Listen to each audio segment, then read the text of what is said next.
بسم الله الرحمن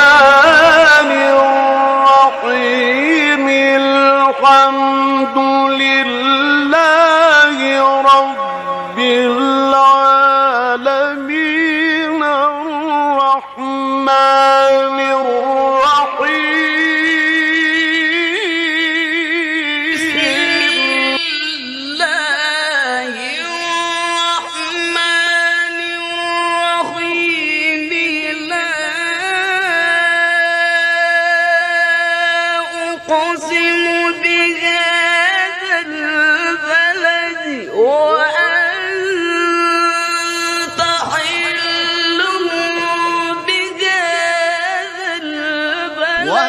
وكذلك مكنا ليوسف في الأرض يتبوأ منها حيث يشاء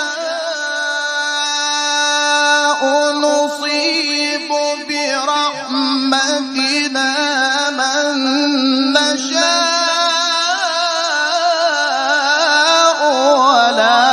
نضيع أجر المحسنين.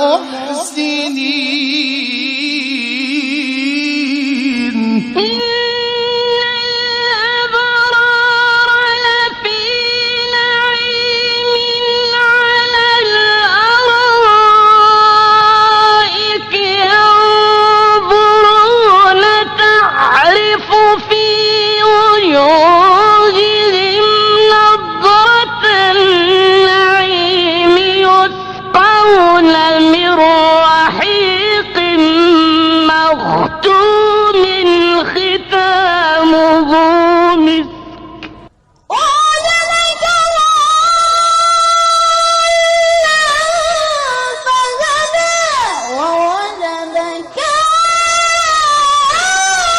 عائلا فأغنى أفلا يتدبرون القرآن ولو كان من عند غير الله لوجدوا فيه اختلافا كثيرا.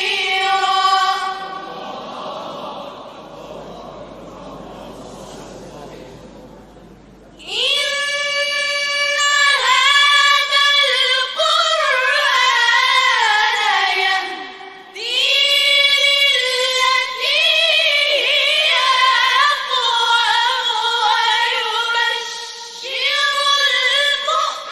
المؤمنين الذين يعملون الصالحات أن لهم أجرا كبيرا.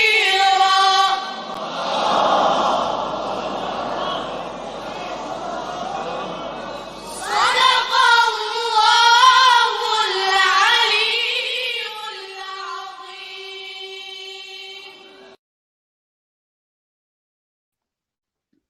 Değerli izleyicilerimiz, selamünaleyküm. Murat TV'den hayırlı akşam. Tefsir dersimiz programıyla huzurunuzdayız. Hatırlayacak olursanız, geçen hafta Müzzemmil suresini işlemiştik. Bu hafta kaldığımız yerden, yani Müzzemmil suresi ile ilgili sohbetimizin ikinci bölümünü izleyeceğiz hep birlikte. Değerli hocam Burhanettin Dağ hocamız huzurumuzda, davetlimiz, program ortağım. Hocam hoş geldiniz. Selamünaleyküm, hoş bulduk. Nasılsınız hocam, iyisiniz? Elhamdülillah iyiyiz.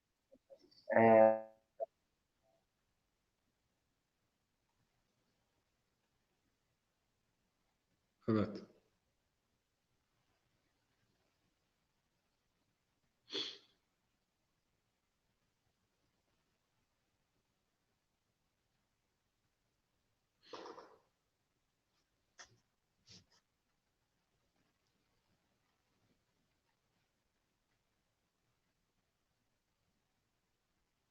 Evet hocam.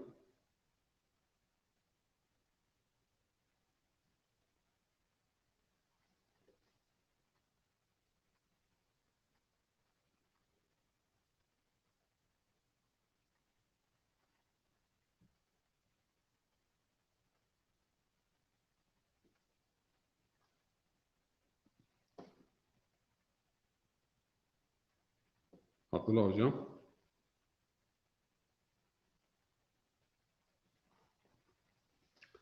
Bir teknik arıza herhalde meydana geldi Abdullah hocamızdan. Ben hamd ve salat ve selam ile programa başlıyorum hepinize önce. Allah'ın selamıyla selamlıyorum. Allah'ın selamı hepinizin, cümlemizin üzerine olsun. Elhamdülillah Rabbil Alemin. Ve salatu ve selamu ala seyyidina Muhammed ve ala alihi ve sahbihi. Hamd, alemlerin yüce Rabbi olan, bizleri yoktan var eden, sayısız nimetleriyle nimetlendiren ve İslam şerefiyle şereflendiren yüce Rabbimize olsun. Salat ve selam ise sevgili Peygamberimiz Hazreti Muhammed Mustafa ile onun mutahhar, pak ve temiz ehli beytiyle seçkin dava arkadaşlarının... Özür dilerim hocam. Ben düştüm. Buyurun. Devam edin. Evet. Buyurun. Allah'ın rahmeti, bereketi ve mağfireti ise cümlenizin üzerine olsun. Değerli bacılar, muhterem kardeşler, Peygamberin şahsında hepimizi inşa eden surelerden bir sure olarak Müzzemmil suresinin tefsirine başlamıştık. Tabii ilk 12 ayeti biz işleyeceğiz. Konumuzla irtibatlı olması hasebiyle bugünkü tefsir programımıza geçmeden önce, yeni ayetlere geçmeden önce kısa bir özet yapacağım. Geçmiş haftadan itibaren yaptığımız yani ayetlerin tefsirine kısa bir hulasa ile bir hatırlatmada bulunup bugünkü bölüme geçeceğiz. Müzemmil dedik yani davaya yüklenmiş olan, dava yüküyle yüklenmiş olan kişi, şahsiyet. El müzemmil oldu mu zaten peygamber oluyor ama o elini kaldırdığımız zaman harf-i tarif diyorlar, belirleyen yani edat. Bunu kaldırdığımız zaman hepimiz müzemmil oluyoruz. Yani hepimiz o Kur'an ile, vahiy ile irtibatlı olduğunu iddia eden herkes bu hitaba maruz ve muhataptır. Burada gece ibadetinden bahsedilmişti. Peygamber Efendimiz'in şahsında bize geceyi ihya etmemiz, zikir ile, fikir ile ve daha fazla da Kur'an tilavetiyle, neden? Gündüze hazırlıklı olmak için gecenin faydasından bahsetmiştik. Feragat hali, sükunet hali ve gece okunanların, yapılan amellerin daha etkili olduğu ruh ve ceset üzerinde. Gündüz ise Peygamber Efendimiz için ve bizler için çok fazla meşguliyet olduğunu, oradan sabh kelimesini izah etmiştik. Ve devamında neden? Çünkü Peygamber ağır bir sorumlulukla karşı karşıya, ağır bir söz, bir misyon yüklenecek. İnna senulqi aleyke kavlen sakila. Yani sen hazırlıklı ol, tertil ile, Kur'an ile ve büyük bir söylem ile, büyük bir mesaj ve misyon ile muhatapsın, sana yüklenecektir. Bu kelimeyi açıklamıştık, kelimenin manasını ve ağır mesajın ne olduğunu. Ve bu gece وَذْكُرِ اسْمَ رَبِّكَ yani oradan başlayacağız. Allah'ın Rabbinin ismini bol bol zikret ve tebettel ileyhi tebtila. Yani buradan inşallah bugün buradan itibaren başlayacağız ve bitirmeye çalışacağız. Bizim yani maksadımız olan 12. ayete kadar. Tabi burada evet, zikir hocam. konusunda. Evet, buyurun. Şimdi size müsaadeniz varsa hocam, evet. İlk 12 ayetin mealini ben Buyurun. size okuyayım. Ondan sonra konuyla ilgili sorularımızı soracağız. Ben izleyicilerimizden bu bazen teknik sorun yaşıyoruz. Yayın esnasında kusura kalmasınlar, özür diliyoruz. Bismillahirrahmanirrahim. Ey o örtünen müzemmil, kalk gece meğer biraz. Yarısı yahut eksilt ondan biraz. Yahut artır ve Kur'an oku. Tertil ile yavaş yavaş, güzel güzel. Çünkü biz senin üzerine ağır bir söz ilka edeceğiz. Çünkü gece neşesi hem daha dokunaklı hem değişçe daha sağlamdır. Çünkü sana gündüzün uzun bir yüzüş vardır. Hem Rabbinin ismini an ve masivadan kesilerek ona çekil. O meşrik ve mağribin Rabbi, başka tanrı yok. Ancak o halde yalnız onu tut vekil. Ve ağyarın diyeceklerine sabret ve onları bir hecri cemil ile terk et, ayrıl.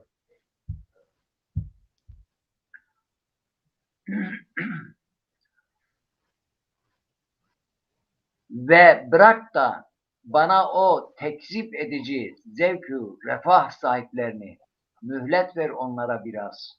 Çünkü bizim yanımızda bu kağılar var ve bir cahim var. Elmalı böyle bir meal vermiş değerli izleyicilerimiz. Diğer meallerden de siz isterseniz ilk 12. ayete göz atarak derse daha katılabilirsiniz. Muhterem hocam, şimdi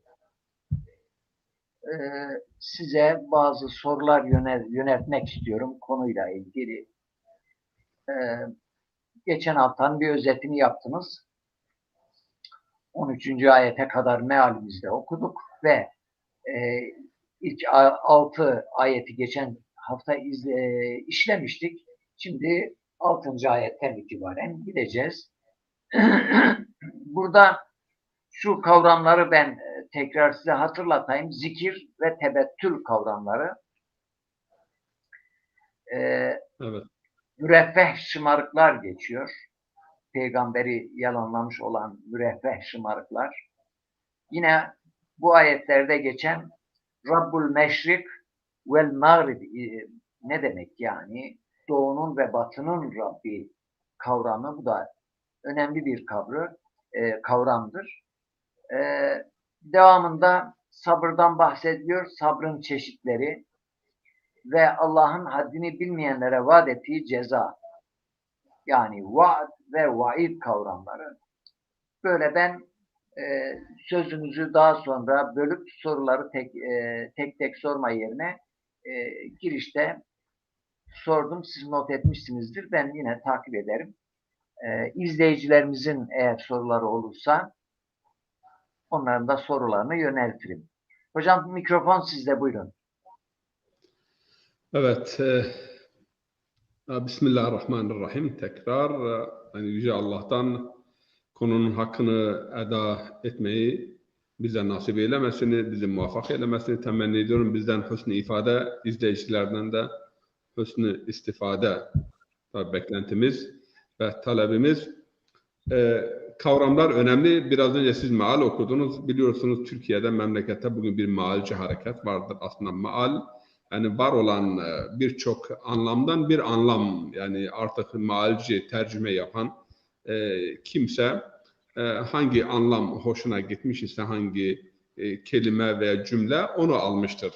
Yoksa biz bir Kur'an'ı bahis var, yani her ayetin 1, 2, 3 anlamı olabiliyor. Onun için sadece bir maal ile kişi Kur'an'ın mesajını anlayamaz. Bir örnek vereyim size. Mesela inna senulqi aleyke kavlen sakila. Biz sana ağır bir söylem yükleteceğiz. Bu ağır söylem ile ilgili tefsir kitaplarına baktığımız zaman birçok nesnel örneklik zikredilmiştir. Mesela ağır söylem nedir? İçeriği ağırdır. Yok, kıyamet gününde terazide ağırlık yapacaktır.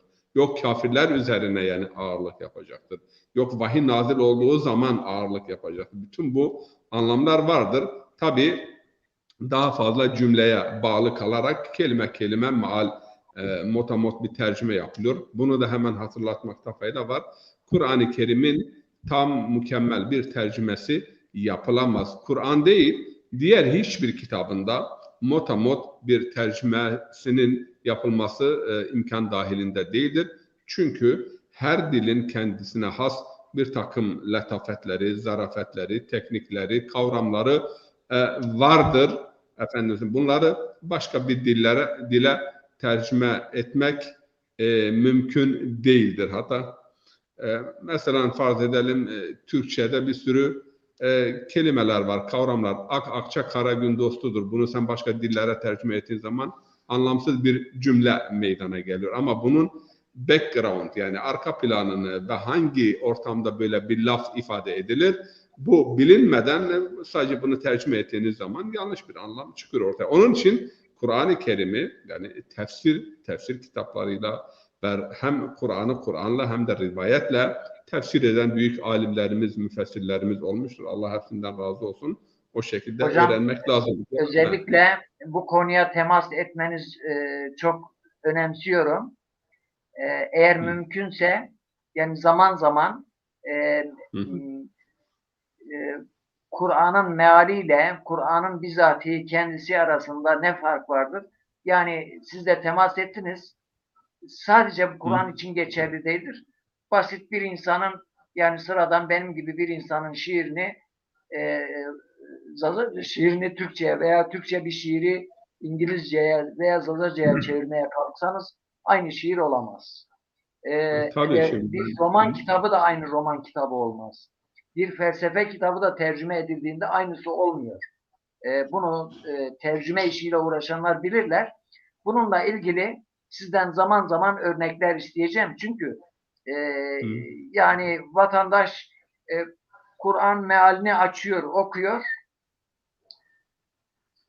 Yani biz de zamanda gençliğimizde yani okuduğumuz mealin Kur'an'ın asıl mefhumu olduğunu zannediyorduk. Halbuki o çeviriyi yapan, o meali yapan kişinin o anda ondan anladığıdır. Yani hepsi değildir, bir kısmıdır. Ondan anladığıdır.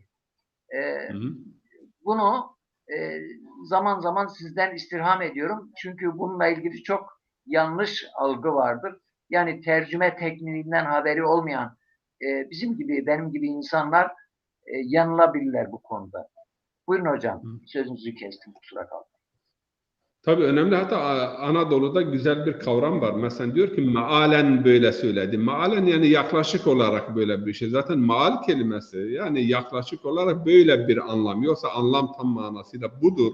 Ve maksudu ilahi budur. Böyle bir iddia da maal yapan yani kimse veya tercüme yapan kimsenin böyle bir kastı veya maksadı da olmamıştır. Ama maal okuyanlar böyle bir yaklaşım sergiliyorlar. Bu büyük bir hata ve yanlıştır. Bakıyoruz şimdi Bismillahirrahmanirrahim. وَاسْكُرِ اسْمَ رَبَّكَ وَتَبَتَّلْ اِلَيْهِ تَبْتِيلًا. Allah'ın ismini zikret. Yani zikir tabi dediğimiz gibi geçen hafta da değindik. Kavli, ameli ve kalbi, kavli, zihni, bütün bunlar zikirdir. Allah ile birlikte olmak, yaşamda yani Allah ile birliktelik bilinciyle yaşamı sürdürmek en güzel, en ideal budur.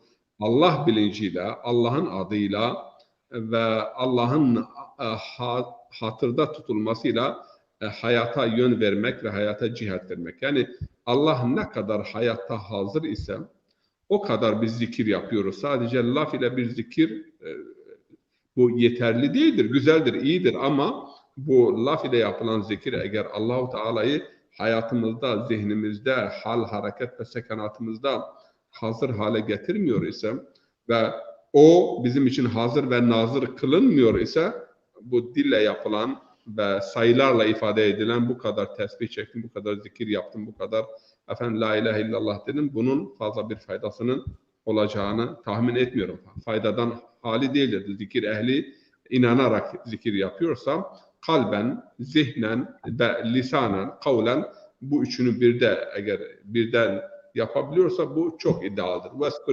Zikir ile ilgili çok ayet-i kerime vardır.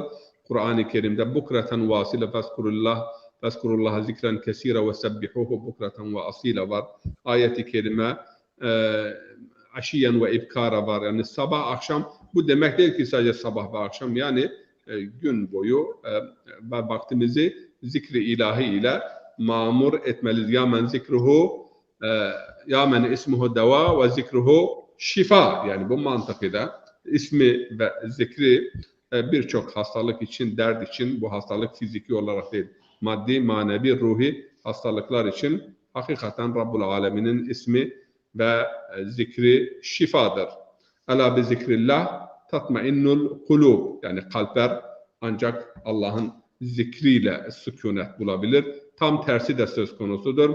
Ve men ya'şu an zikrirrahman nuqayyid lehu şeytanan fehuve lehu qarin. Kim Allah'ı anmaktan, bak burada çok güzel Kur'an'ı izah ediyor. Kim Allah'ı anmaktan vazgeçerse ona bir şeytan musallat kılırız ve o şeytan onunla birlikte. Yani şeytanlar ona yön verecektir. Ama Allah hatırlatıldığı zaman hayata yön veren, davranışa, amele, gidişata yön veren Allah olur. Bu. Ama Allah'tan bir başka ayette de وَمَنْ أَعْرَضَ عَنْ ذِكْرِ فَاِنَّ لَهُ مَعِشَةً دَنْكَ. Bismillah. Yani kim benim zikrimden, beni hatırlatmaktan, beni anmaktan, beni hayatta, tamam, beni hayatta hazır ve nazır kılmaktan yüz çevirirse hayat onun için zorlaşır. Neden hayat zorlaşır? Çünkü günaha bulaşırsın. Efendim, günahın sonu gelmez, bir bataklıktır. İnsan bir daldı mı tekrar çıkması mümkün değildir. Bin bir çeşit günah ve öyle bir durumda yaşıyoruz, öyle bir ahir zaman hakikaten fitnesinde yaşıyoruz ki her taraftan günah sana doğru geliyor, sana saldırıyor. Senin günahın peşine gitmene gerek yok. Günah kapıya giriyor, eve giriyor, televizyonlarla her taraftan günah. İşte bu Allah'ın zikri bizim için siper olması lazım ve bizim için bir mahfaza olması lazım. Kalplerimizi sükunete erdirmesi lazım ve şeytanların şerrinden bizi koruması lazım. وَاسْكُرْ اسْمَ Rabbek ve devamında geliyor bak. Rabbinin adını, yani seni terbiye eden. Burada veskurullah demiyor. Veskur isme Rabbik. Biraz yakınlık ifadesi. Rab dediğimiz gibi yani bir babanın evlada nispeti, yani büyüten, terbiye eden, yetiştiren teşbihte hata olmasın. Rab'da biraz daha yani yakınlık insan hissediyor. Beni büyüten, benim sahibim, bana yön veren, benim rızkımı gören ve veskur isme Rabbek, onun ismini zikret. Burada tabi ayetten isim kelimesi geldiğinde lisani zikrin ön plana çıktığını mesela söyleyebiliriz. Çünkü veskur isme Rabbek, Rabbinin adını daima an, ama ikinci cümle açıklayıcı cümledir. O birinci cümleyi açıklıyor. Ve tebettel ileyhi tebtila. Tebtil yani tamamen masivallah'tan kendisini arındırıp uzaklaşıp kendini birisine vermek, birisine adamak, birisine yönelmek, kalben ve kalıben birisine yönelmek. Buna tebtil. Ve burada hem emir ve hem de mastar şeklinde gelmiştir.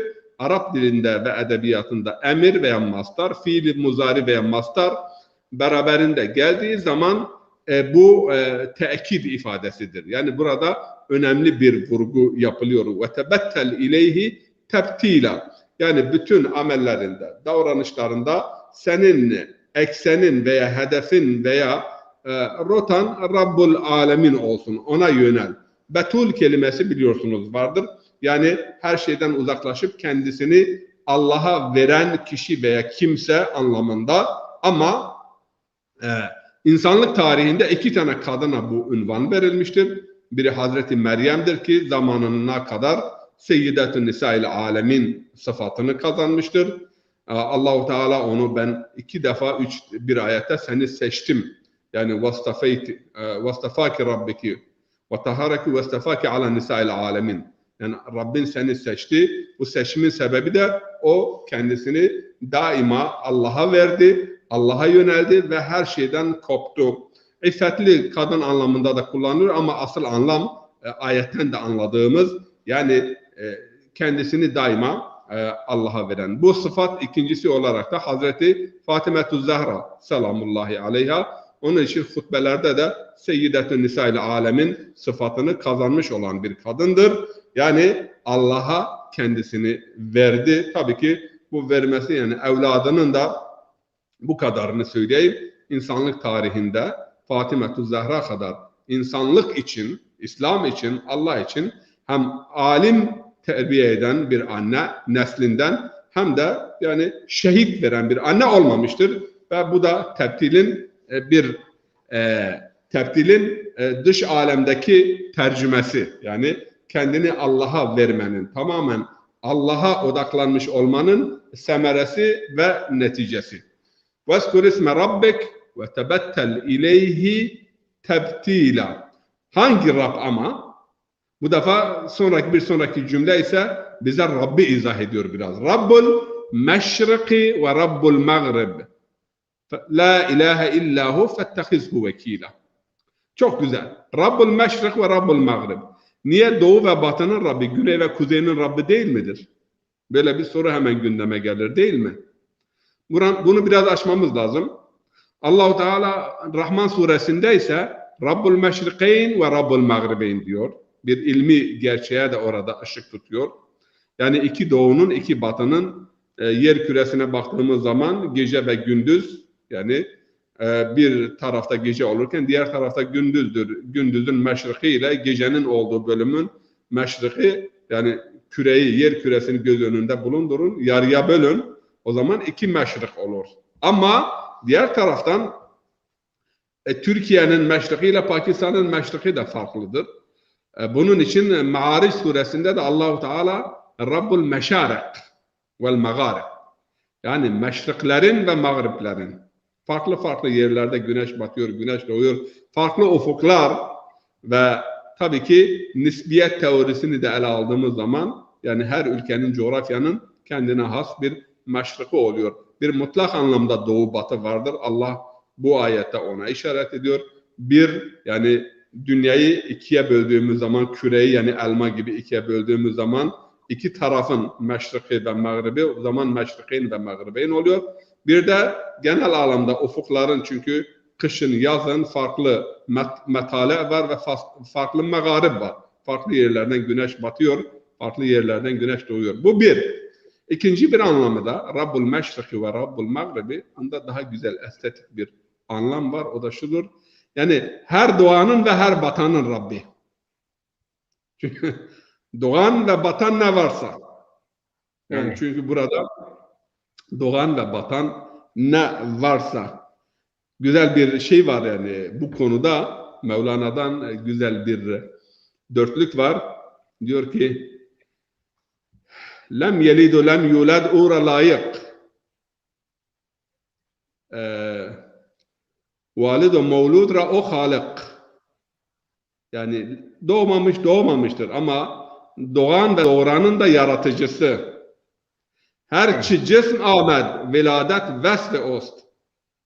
Herçi mevlud est o zin suye cust. Ançe az konu fesad est o mehin hadis est o muhdesi khahed yakin. Yani cisim olan her şey diyor, cisim olan her şey doğmuştur. Ve doğan her şey de nehrin bu tarafındandır. Yani mutlak varlık ile mümkün olan varlık arasında bir teşbih, yani farazi bir nehir, nehrin bu tarafı, nehrin o tarafı. Cisim olan, doğum olan ve batan her şey nehrin bu tarafındandır. Ve devamında diyor ki ançe zekonu fesadestu mehin, oluşan ve yok olan ve aşağı dünya yani madde dünyasına ait olan her şey hadistir. Sonradan yaratılmıştır ve sonradan yaratılan muhakkak bir muhdis, bir yaratana ihtiyaç duyar. Burada Rabbul meşriki ve Rabbul mağribi dediğimiz zaman doğan ve batan, doğan ve ölen bütün varlıkların ve yaratıcısı Rabbi olan, ondan başka sığınılacak güç, kuvvet ve gerçek bir müessir olmayan la ilahe illa hu fettehizhu vekila. Ona sarıl, ona yönel ve onu kendin için vekil tayin et. Yani ona sarıl, onu vekilin kıl. Bir anlam daha şudur. O zaman mesela müşrikler doğuya İran hakimdir, batıya ise Bizans hakimdir. Daha sonra doğuya mesela komünizm hakim oldu, batıya kapitalizm hakim oldu. Şimdi doğu Çin'indir, batı Amerika'nındır. Yani bu gibi yaklaşımlara da bir nevi bir cevaptır. Doğu da, batı da. وَلِلَّهِ الْمَشْرِقُ وَالْمَغْرِبُ فَاَيْنَمَا تُوَلُّوا فَسَمَّ وَجْهُ اللّٰهِ. Doğu da Allah'ındır, batı da Allah'ındır. Nereye yönelirseniz orada onu yani vecihini ve onun gücünü, kudretini orada müşahede edersiniz. Burada hemen yeri gelmişken Goethe'nin bir divanı vardır. Yani Alman şairi, meşhur Alman şairi. Onun da divanının adı Ost-West divan. Yani Doğu, Batı. Bu ayetten esinlenerek Rabbul Meşriki ve Rabbul Mağribi, yani Batı'da da hakikat olabilir, Doğu'da da hakikat erbabı ve ehli olabilir. Yeri gelmişken de ondan da bir şiir söyleyelim. Goethe'nin bir şiiri var. İslam hakkında, Hazreti Fatıma hakkında, Peygamber hakkında çok güzel şiirleri var.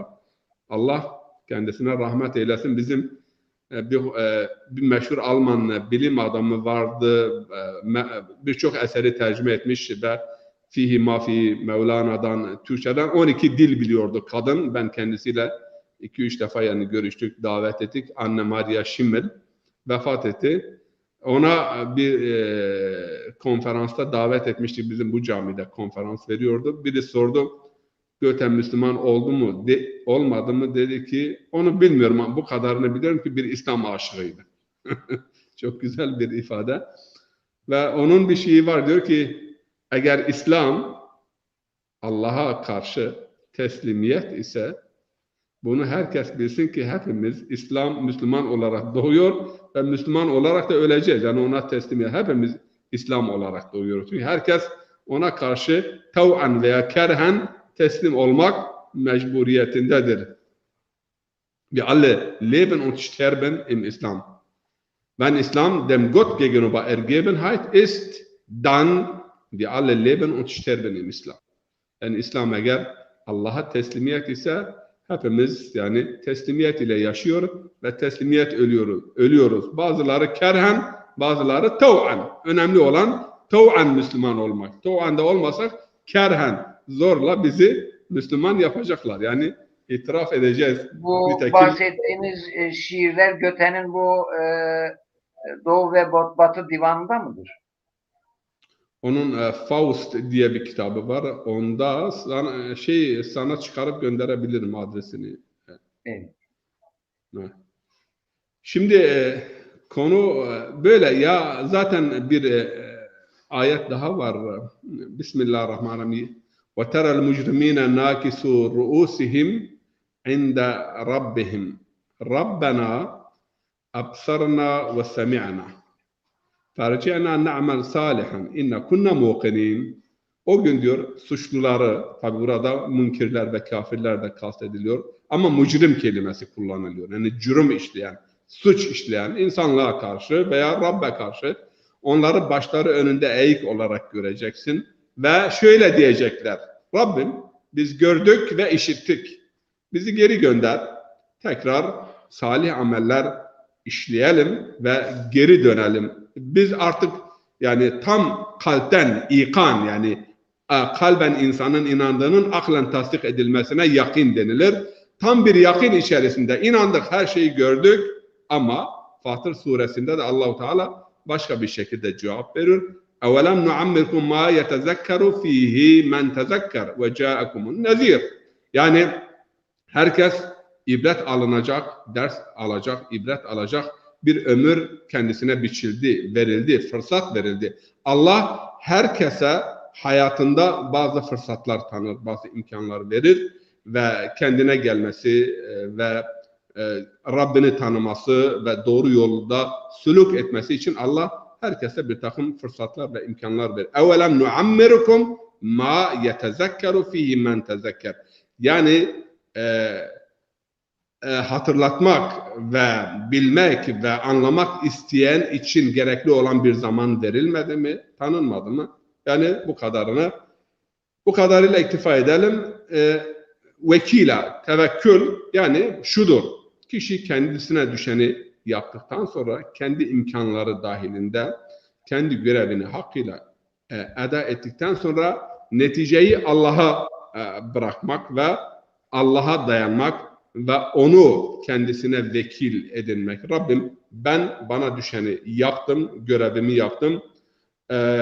Aleyhi tevekkeltu ve ileyhil metab ve ileyhi unib, yani ona ben seni vekil ediniyorum ve sana yöneliyorum. Tevekkül başlı başına İslam dininde çok önemli yeri olan bir mefhum ama bazen yanlış anlaşılıyor. Yani İslam tarihinde biliyorsunuz bazı insanlar kadınlarını, ailelerini terk ettiler. Gece ibadetle, gündüz oruçla kadınları peygambere geldiler. Bunları Efendimiz'e şikayet ettiler. Biz işte Allah'a tevekkül ediyoruz. Allah rızkı verendir. Peygamber dedik yani Allah rızkı veren ama sen hareket edeceksin, sen çalışacaksın. وَابْتَغُوا فِي مَا آتَاكُمُ اللّٰهِ. Yani Cuma suresinde de geçiyor. Cuma namazını bitirdikten sonra gidin rızkınızı arayın, çalışın, çabalayın. Veya işte adam ben devemi bağlamıyorum, ben tevekkül ettim. Peygamberden önce deveyi bağla, sonra tevekkül et. Yani bu anlamda ama bir iki ayette şeyde var.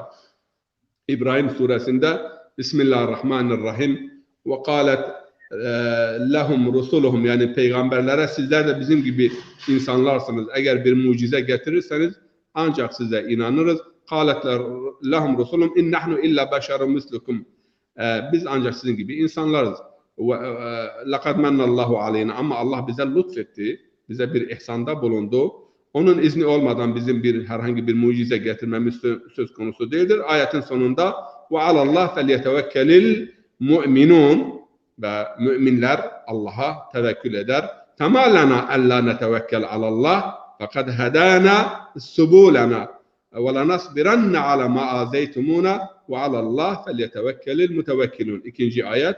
Yani hidayet bulmuş olan insanların ağzından, bizlerin ağzından yani ifade edilen bir ayet. Neden Allah'a tevekkül etmeyelim? Bak bize yol gösterdi, doğru yolu gösterdi, hidayet yolu. Ama hidayetin zorlukları, sıkıntıları vardı. Bunlara karşı da sabır edeceğiz. Ve alallah felyetevekkelil mutevekkilun. Yani tevekkül ehli olanlar Allah'a tevekkül ederler. Devamına gidelim. Vasbir ala ma yekulun vehcurhum hecren cemila. Sabret. Onların söylediklerine karşı sabır et. Vehcurhum hecren cemila. Ve onları güzel bir terk edişle terk et. Bu çok önemlidir. Birçok yerde bu ayet-i kerime zikrediliyor, geliyor. Yani mesela ve izâ khâtebehumul cahilûne kâlû selâma.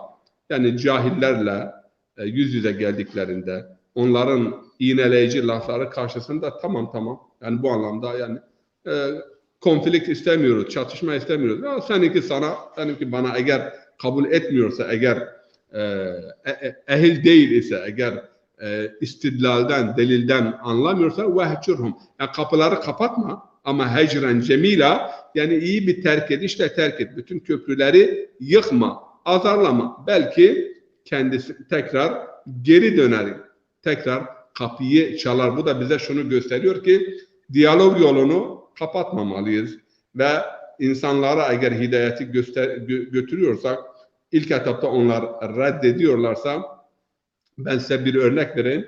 Almanya'da en büyük bir internet sayfası var. Yani Muslim Markt diye.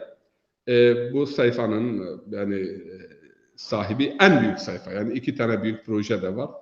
Bir genç, İranlı bir genç bunu bizim memleketten bunu irşad için üniversiteye gidiyor. Yani orada bir konferans verecek İslam hakkında. Bu eski solculardan buna bir tokat atıyor. Yani git, bu gericilerin burada yeri yoktur. Adam diyor gel konuşalım. Biz işte anti-emperyalistiz. Siz anti-emperyalistsiniz, biz de anti-emperyalistiz. Gel konuşalım. Tartışma, konuşma yani yolu kapatmıyor. Hicren cemila, yani iyi bir ayrılışla sonra adam bazı kitaplar alıyor. Doktor Ali Şeriati'den yavaş yavaş bugün adam bütün üniversite kariyerini İslam'a feda etti. Ve çok güzel hizmetleri var. İnternet sayfası günde 150 bin insan tarafından ziyaret edilen Kur'an Ansiklopedisi ve İslam Ansiklopedisi projesiyle meşhur olan bir sayfa. Yani bu kadar önemli. Kapıyı kapatmamak lazım. Peygamber'e de vehcurhum hecren cemile, eğer terk etmek zorunda kalırsan onları ve da azahum, başka Ahzab suresinde de ve da azahum ve tevekkel alallah ve kefa billahi vekila olsa gerek ayet hatırladığım kadarıyla. Onların eziyetlerini, tamam mı? Ve da azahum, eziyetleriyle onları baş başa bırak ve tevekkel alallah. Yani Allah'a tevekkül et. Ahzab suresinde peygamberin özelliklerinin anlatıldığı İnne arsalnake şahiden ve mübeşşiren ve nezir, o ayetlerin devamında işte ve da azahum ve tevekkel alallah ve kefa billahi vekila, vekil olarak Allah sana yeter. Evet, vasbir. Sabır, 3 çeşit sabır var hocam, biliyorsunuz ki. Yani musibete karşı sabır. Sadmetul ula deniliyor. Bir aziz insanı kaybettiğimiz zaman İnna lillah ve inna ileyhi raciun diyerek, tabi o ayette de yine sabır ehlinin özellikleri anlatılıyor ve bununla sükunet bulduğumuz zaman, kalbimiz bir huzur ve sükunet yakaladığı zaman bu ayetleri okuyarak sabır gösterirsek Allahu Teala bize sabırlıların mükafatından verir. Musibet üzerine sabır, taat üzerine sabır, bir de efendime söyleyeyim masiyet üzerine. Belki en zor ki sabır günümüzde hakikaten masiyete, günaha karşı sabır. Yani yaşadığımız coğrafyada her tarafta, yani tamamen her tarafta bir günah. Yani günah bataklığı içerisindeyiz.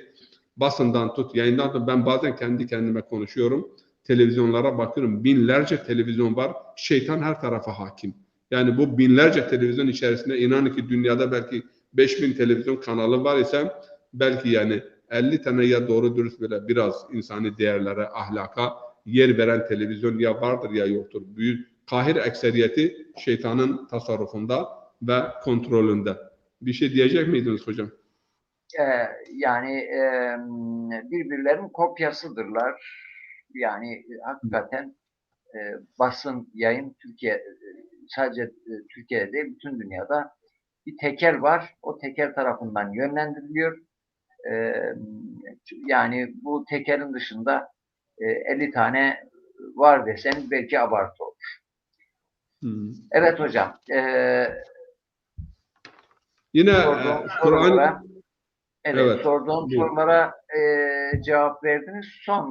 Son 12. ayeti de biz hatırlatayım. Daha şeye gelmedi. Orada arada 2 tane ayet daha var. Zamanımız ne kadar var? Sıkıştırmaya. Ama burada sabır kavramı üzerinde biraz durayım. Sabır Kur'an-ı Kerim'de 3 şekilde geliyor. Yani bir mutlak şekilde sabır, yani sabara, es-sabirun mesela ya eyyühellezine amenusbiru ve sabiru ve rabitu leallekum tuflihun. Ali İmran suresinin sonunda burada ey iman ehli sabır göster. Burada mutlak anlamda bir sabır. Bir de sabrun ala. Sabrun ala yani bir şeye rağmen sabırlı olmak. Mesela vestaînu bis sabri ve salat. Burada sabır ve salat yani dirençle, direnmekle ve sabırla Allah'tan dik durarak, çünkü namazın bir manası da dik durmak anlamına geliyor. Sabrun ala, sabrun an, sabara li. Mesela vasbir ala. Bir şeye karşı göğüs germek anlamında kullanılıyor Kur'an'da. Sabrun ala, sabara an, bir şeye rağmen, ve sabara li yani bir şey için sabretmek. Mesela ayet-i kerimede Allah-u Teala peygamberine diyor vasbir li hukmi rabbik.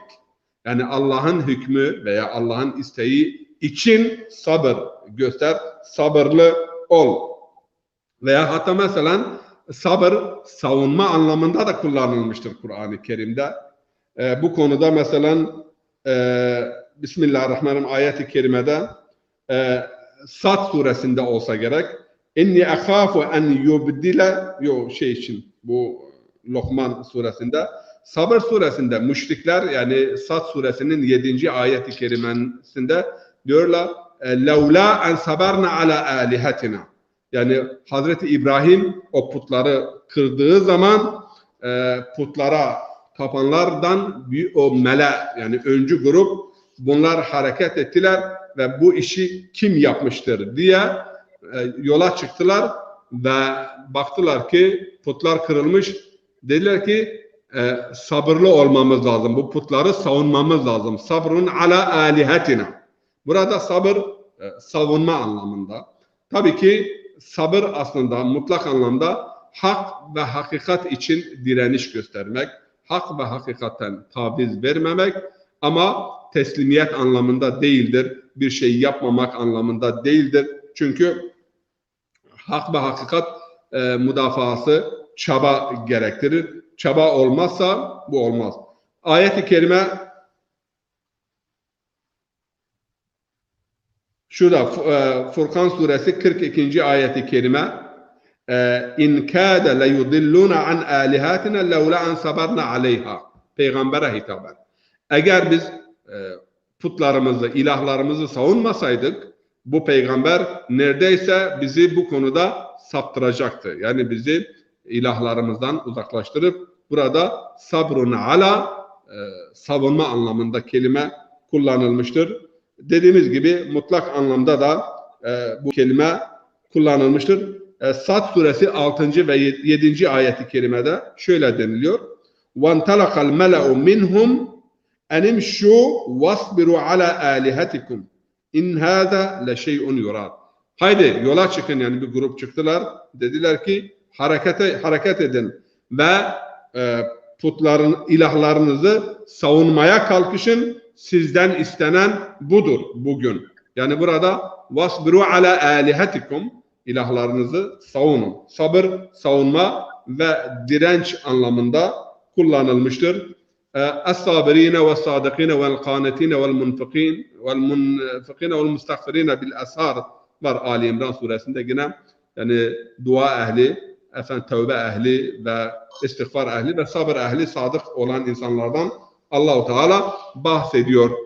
Bu konuyu da geçtikten sonra şimdi peygambere karşı, peygamberi efendime söyleyeyim eziyet eden ve ona karşı çıkan kimlerdir? Genelde tarihe baktığımız zaman yani şımarık gruplar, mutrafin dediğimiz, bunlar Kur'an'ın birçok ayeti kerimesinde bir başlı başına bir program yapmıştık hatırlıyorsanız.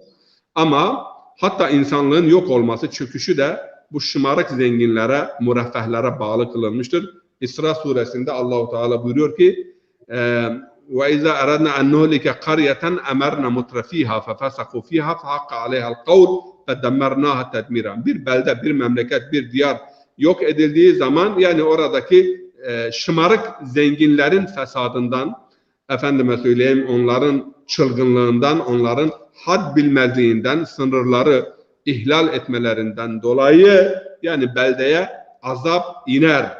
Yani bu mutrafin ve peygambere karşı daima mutrafinler, şımarık zenginler bunlar mukabele etmişlerdir. Ve ayette de şöyle deniliyor. Yani innel insane la yatgha en ra'ahu istagna. İkra suresinde insan tabiatı itibariyle biraz kendisini güçlü, varlıklı, zengin hissetti mi kudurmaya başlar, azgınlık ve taşkınlık yapmaya başlar. Tabii bunun için yani Allah adı olmadığı zaman taşkınlık başlar ve şirkin veya küfrün ilk aşaması da hocam kişinin kendisine yeterli, kendisini görmesi. Yani benim, her şeyim vardır, imkanım vardır, yapabildiğimi yaparım, kimse önümde durmaz ve istigna ve anillah küfrün başıdır. Yani Allah'a karşı kendini yeterli ve güçlü hissetmek. İşte bu beraberinde mutrafin olmayı beraberinde getirir. Ayet-i kerime şöyle diyor. وَزَرْنِي وَالْمُكَذِّب۪ينَ اُولِ النِّعْمَ وَمَهِلْهُمْ قَلِيلًا. Yani bırak beni bu kendisine nimet verdiğim insanlarla biraz baş başa bırak ve onlara biraz süre tanı, muhlet ver. Bak bu sure de Kur'an'ın bir icazıdır. Belli bir süre sonra, yani 30-40 sene sonra o yalanlayan mutrafinlerden, zenginlerden bir iz, bir eser kalmadı. Hepsi ne oldu? Yok oldu. Tarık suresinde Allah-u Teala buyuruyor ki yekidune keyden fe ekidu keyda femehhilil kafirine emhilhum ruveyda. Yani onlar tuzak kuruyorlar senin önünde ey peygamber. Ben de tuzak kuruyorum ama biraz fırsat ver, görecekler yakında neler olacağını. Burada şimdi yine yeri gelmişken Mevlana diyor ki her ki der mekritu daret giro, yani gerdanش را میزنن تو شاد رو مکرها از مکر من آموختن عقلها از عقل من افروختن. Yani kim sana karşı bir hile ve tuzak kurmak istiyorsa onu bana bırak, boynunu vuracağım. Sen şad git, rahat git. Yani hiç kaygın ve kuşkun olmasın. Ve devamında diyor ki hileler benim hilemin küçük bir parçasıdır. Benim hilemden öğrenilmiştir bu insanların hileleri. Ama tabii ki Allah'ın hilesi hayrun. Vallahu hayrul makirin. Kur'an'ın cümleleri, kelimeleri yani çok acayip, yani hakikaten insan kelimeler üzerinde durduğu zaman derin bir anlam. Vallahu hayrul makirin. Allah yani hilesi en hayırlı olandır. Ve devamında Allah-u Teala buyuruyor ki beni onlarla baş başa bırak, biraz fırsat ver. İnne ledeyna enkalen ve cehima. Buvakılar, zincirler, cehim yani ateş, yakıcı olan ateş yanımızdadır. Ve taamen za gussetin ve azaben elima. Ve o boğazdan geçmez bir yiyecek ve acı bir azap da onları beklemektedir. Şimdi burada tabii ki yine hep Mevlana'dan söylüyorduk. Son olarak ben Muhammed İkbal'dan bir şiirle, yani bu konumuzla da irtibatı olan bir şiir. Allah peygamberine destek çıkıyor bu surede. Peygamberine sahip çıkıyor ve peygamberin düşmanlarını onları bana bırak. Çünkü elçiye düşman, elçiyi gönderene düşmanlıktır. Bu diplomatik kurallarda da böyle değil mi? Evet. Yani Moğol saldırıları, bunu da tarihten ibret almamız lazım. Moğol saldırıları Müslüman ülke liderlerinin Çinli elçilere karşı yaptıkları bir yanlış hareketten dolayı gerçekleşti. Elçiler öldürüldü. Sonra Çinliler, Moğollar, Çinliler değil Moğollar kendi tekrar tüccarları öldürüldü. Tüccarları öldürüldü Moğolların Hardemşah diyarında.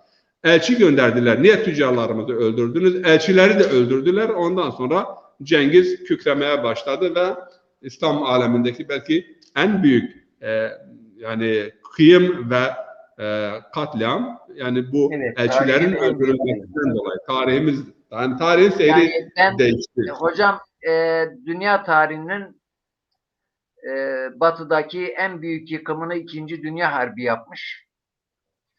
Doğuda da Cengiz'in kıyımı bayağı yani kültürel olarak, ilmi olarak bize öyle bir darbe vurdu ki, yani Moğol kitaplar yakıldı. Milyonlarca cilt kitap.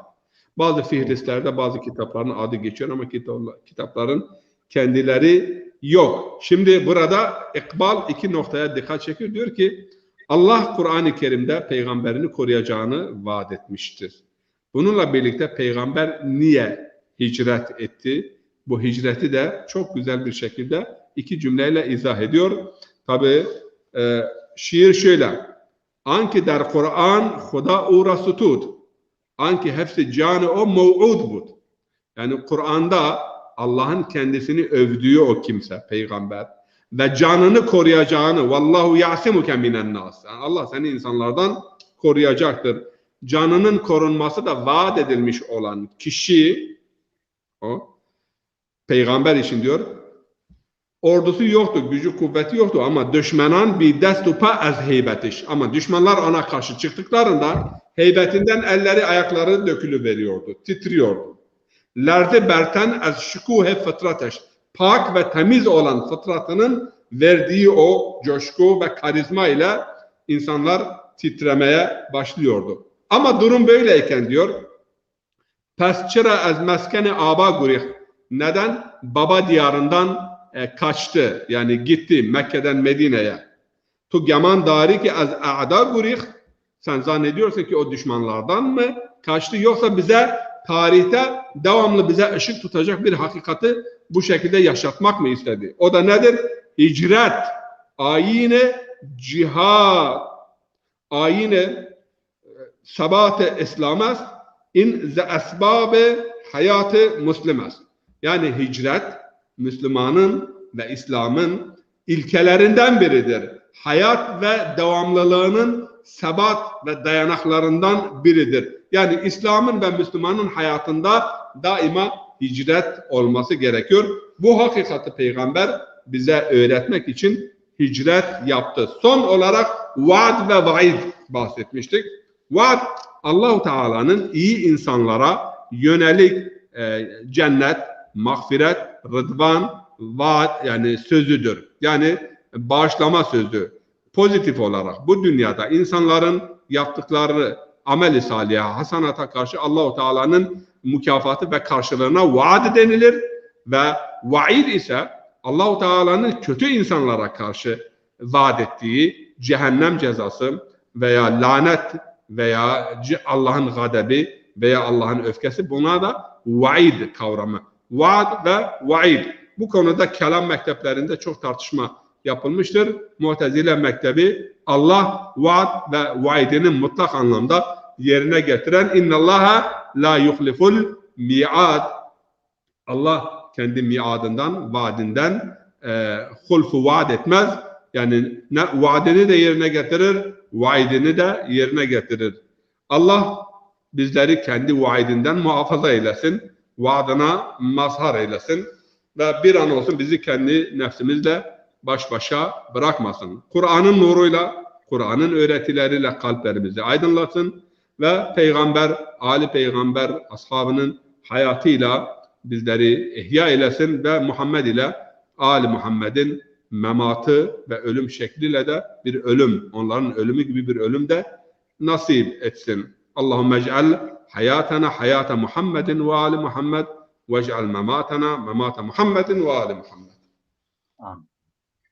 Hocam teşekkür ederim. Müzemmili burada noktalıyor. Diğer ayetlere girmeyeceğiz. Çünkü konumuz yani peygamber ve inşa, Müslümanın inşası, bu konuları ele almıştık. Önümüzdeki hafta inşallah İkra suresinin ilk 5 ayetini de bu bağlamda belki surenin tümünü ele alırız ve artık nüzul sırasına göre gideceğiz.